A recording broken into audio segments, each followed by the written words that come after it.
እኔ በምድር ላይ ብዙ ነገር አጥቼ አውቃለሁ። ከዚህ በኋላ ማጣት የማይቀር ነው። ግን ሁሌም አንድ ነገር እጸልያለሁ።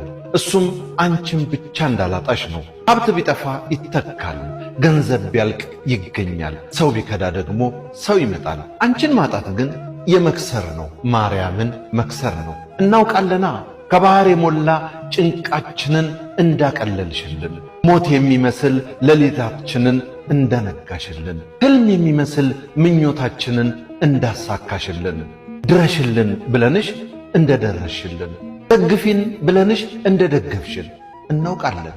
አንቺ እኮ ምክንያታችን ነሽ። ለማመስገን፣ ለመራመድ፣ ለማደግ፣ ለመሳቅ፣ በሰው ፊት በክብር ለመቆም፣ ለመስራት፣ ለመኖራችን ራሱ ምክንያታችን ነሽ። ባንቺ ምክንያት ዓለም ዳነ። ባንቺ ምክንያት ሰይጣን ወደቀ።